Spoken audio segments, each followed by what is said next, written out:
Hello there, everybody. Here comes a report from my fourth game in the Swedish Championships. Before this, I had two victories and one defeat, so I'm 2 out of 3, which I was pretty happy with, but I'm hoping to get another victory. Let's see if I did. Well, I before the championships, I told myself I'm not going to back down from gambits or wild play. I really enjoy playing chess. And since I rarely do that over the board, especially in tournaments, I'm going to make the best of it. So when I got the chance in the Sicilian, I didn't hesitate. I went for the totally crazy Portsmouth Gambit. B4 in the third move. And this is really putting black into a serious dilemma. How is he going to play this? And normally, when you play this, most black pieces players haven't seen this. They don't know, and it was the same here. He used a tremendous amount of time in the first 10 moves. I think he used half of his time in 10 moves, and so it really affects the rest of the game. Okay, finally, he took here. Can also take with the knight. It's going to transform into the same variation if you follow the main variation. I can show you soon. I push d4, take control of the center. I want to threat d5 and force this knight back. The main line is for black to really stop that and bring out his queen. And now I play c4. So the main variation here is for black to take en passant, and I take with my knight. And now let's just go back and see what happens if he takes with a knight instead of the pawn from the beginning, like this. Then I play c3, he goes back, I play d4, exchange. This is just the main variation, like this, and then knight c3, and it's exactly the same position. Okay, so now back to what happened. I play d4, and as I told you, I know I'm going fast here, but you can pause and check. Okay, so the main variation here is to take on c3, but he didn't do that. But let's look at the main variation just for fun. If it takes here, I take on c3, black plays queen a5, main variation, and here is the totally crazy move that I have prepared, and that is rook b1, just sacrificing this knight also. There is a ton of videos about this main variation, but I can recommend one from Jonathan Schrantz about exactly this position and this main variation and this sacrifice. I will give you a in the video description. I give you a link to that. Okay, what happens if he takes, which is, by the way, the best move for black? Queen a3. This is more or less forced moves. And now white play d5, and the knight is more or less forced back to b6. He can go here, or he can go somewhere here. He's gonna lose his knight here, and this is not good because it's blocking his queen. But actually, most people play knight b8. But this is wrong. If black really moves his knight anywhere, he's losing. He should just sacrifice it back. So what happens if he goes back, which is the main response from black? Then we have this beautiful queen c2, and all of a sudden white is up 2 points. Even with knight down and the pawn down, white is winning so much. Of course, we are threatening to take here with checkmate, but we're also threatening check with the bishop, followed by the next bishop to b4, and the queen is trapped. So the natural response would be bishop d7 to stop the bishop from coming to b5. But it doesn't matter. We play bishop d5 anyway. Again, we're threatening this, but we're also threatening checkmate in 1. And it doesn't matter if he takes our bishop, it's still checkmate. And do you do something like this to protect his bishop? Well, as I said, mate in 1. And actually, there's nothing black can do here. He's really, really lost. So this is a really fun variation. Check out that video. I will link you to in the description. And now let's go back to what happened in my game. So it didn't take here, which is the best move by black. Instead, he played queen a5 right away, having some thoughts of playing b3 with a discovered check. And I'm down a pawn, but I'm actually up in the evaluation about 0.5, 0.6 something. My natural response is d5. I have to play that to force this. I have to allow this if he wants to do it. He didn't dare to do it, but let's look what happens if he does. If I play knight to d2 and then just next move I will take back here, then it's even. But it's even more aggressive to play bishop d2, allowing black to play b2. Take the queen, I sacrifice the rook, get this queen back. I take here, I threaten checkmate. I was thinking about all of this. I haven't decided if I want to go for this, because b6, go down with the bishop, sacrifice another pawn. So I'm down a pawn and I'm down a rook for a piece. So I'm really, really behind, but the evaluation says I'm really winning. I play bishop d3, follow up with castling short, and black has no development at all. So this is actually winning for white, or white is significantly better. Really, really interesting. But it didn't come to this either. But just to give you an example of how it could be. Okay. So after d5, he simply played his knight back. And now white is also better.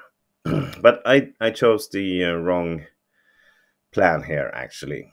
I played knight d2. I wanted to get it here to stop this this threat of the discovered check, but it's too slow. I'm still ahead a little bit, but I should have played just bishop d3, followed by castling short, and just take advantage of my development pace.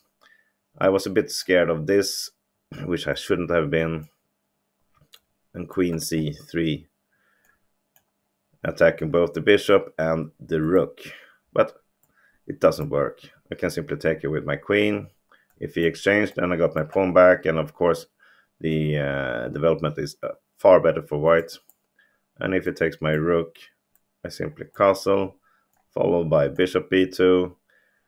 He will have to take my rook, and he has 2 rooks for the queen, but look at the rest of his pieces. They're all in their 8th and 7th rank in their original position, while I got all my pieces out, and it's much, much better for white. Okay, so that's what happened in the beginning, and now I'm going to fast forward you to, let me just show you what happened. He went back there, and then I played there, and it's a bit even. We had a long game, and I'm going to fast forward to the end of the game. So keep tuned. Okay, we're now in the end part of the game.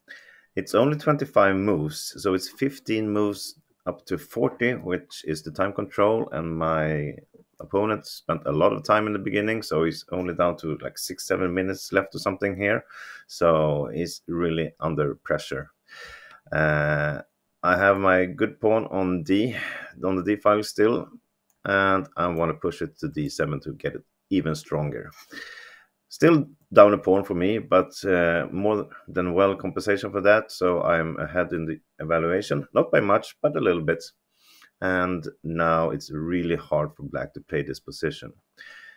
As I say, I want to push this pawn. If he's trying to stop it with queen d7, well, it loses instantly because of this beautiful queen sacrifice, followed by the fork here.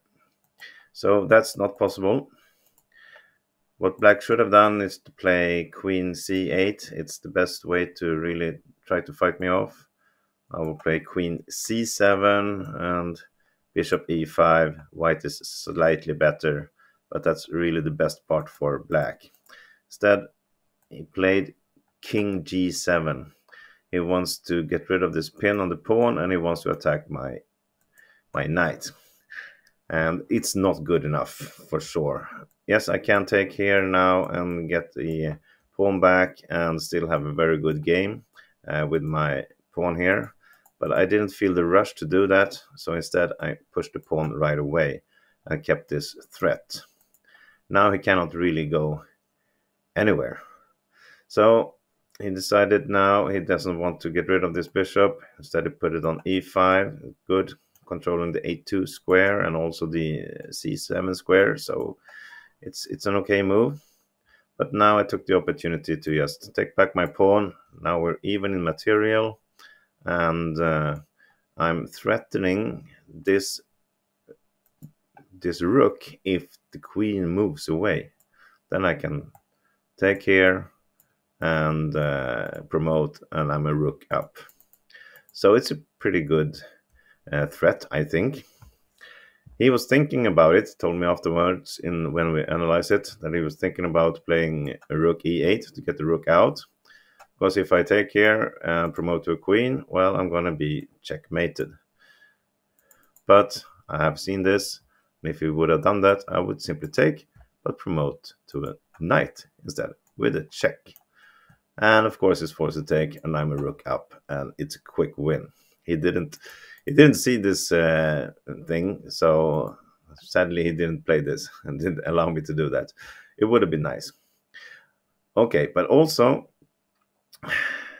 if he plays now f5, I had planned to play simply knight g5, and again, just sacrificing something. You cannot take it really. I will take here, promote, exchange, and I should win this game because I will get one more pawn. This one or this one. Let's say he attacks me and I go here, attack that one. If he moves, it's a check. And I get the pawn, and I'm a rook against the bishop in the endgame, and it's pretty much winning, I would say. Okay, many different variations here. So we played a pretty consolidating f6 instead, protecting his bishop and trying to get everything, preparing to move the knight to f7. Now, I don't know if this was the best, but I had a plan with playing queen a3. I didn't feel the rush to do anything here. I just want to put pressure on this pawn, and if he protects it, I can go back to maybe a4 something, weaken this pawn, and I can attack that one later. And also, my second plan is, of course, that if he tries to protect it with queen c7, I still have this beautiful sacrifice here. That was what I was hoping for. But he didn't see that, but instead he just ignored this and chose to sacrifice the pawn, which I took gladly. And now I'm a pawn up, and of course with this pawn on d7 also, white is winning this pretty easy. The plan he had, that after I take here, he was about to move his bishop, kept his hand over it, he wanted to play that one to c7, and putting attack on this one. But just before he moved, he realized that I can simply take it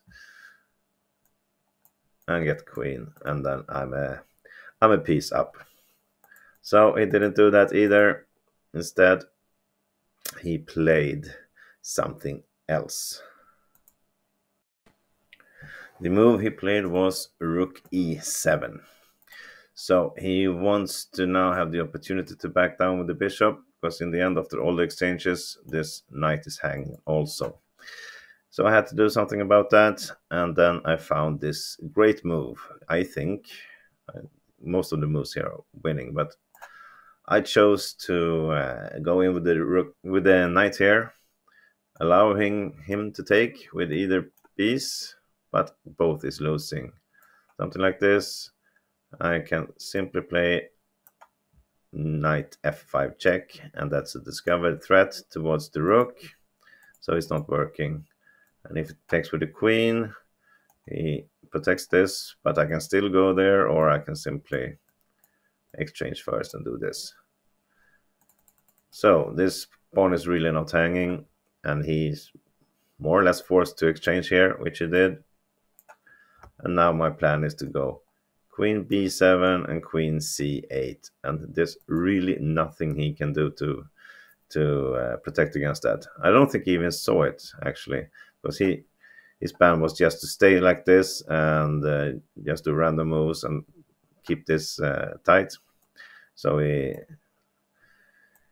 took a check on e1, I went up, and then he went back to e7. And after these simple moves, he now realized he's really dead. So he surrendered this, and I got my third victory in 4 games. I'm now 3 out of 4, which puts me on number 3 in the chart, actually. And tomorrow I will meet the number 1 ranked, who is also in the top with 3.5 points. He's an international master, and I'm going to have a really tough game tomorrow. And, well, I'm going to do whatever I can to disturb this guy. Otherwise, he will probably win the tournament, but I will do my best to see what I can do, if I can surprise him with anything. So stay tuned for the next video coming tomorrow about that game. Thank you for watching this, everybody. Have a nice day. Bye-bye.